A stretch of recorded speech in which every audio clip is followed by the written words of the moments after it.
এনাকে তো তোমরা সবাই চেনো, ইনি হচ্ছেন আমাদের সবার প্রিয় বিতানবাবু। তো আজকে যেটা হচ্ছে সেটা হচ্ছে বিতানবাবুর ফটো তোলা হচ্ছে। বিতানবাবুকে একটু বর সাজুগুজু করিয়ে এনে ছাদে বসে ওনার কয়েকটা ছবি তুলছি আমরা সবাই মিলে। তো হচ্ছে ব্যাপারটা, অন্য সময় বিতানবাবু অনেক হাসে, অনেক আওয়াও করে, কথা বলে, কিন্তু যখন আমি ছবি তুলছি তখন বিতানবাবুর মুখে একটুও হাসি নেই। ভিডিওটা দেখো তাহলেই বুঝতে পারবে।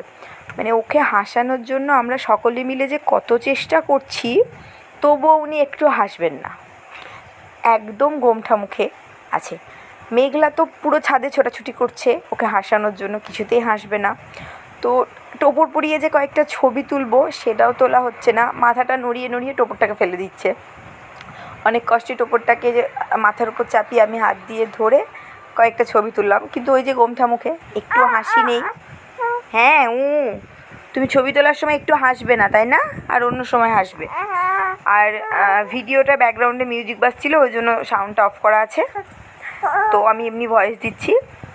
তো আমাদের বরমশাইকে গলায় মালা পরিয়ে মাথায় টোপর পরিয়ে কয়েকটা ছবি তুলেছি অনেক কষ্টে।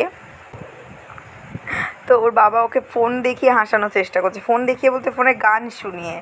হ্যাঁ, ও গান শুনতে ভীষণ ভালোবাসে, তো গানটা চালিয়ে দেওয়া হয়েছে আর ওকে হাসানোর চেষ্টা করা হচ্ছে। তো অনেক কষ্টে একটু একটু হেসেছে, কয়েকটা হাসির ছবি এসেছে। তো যাই হোক, এভাবে ওর কয়েকটা ছবি তুলেছি।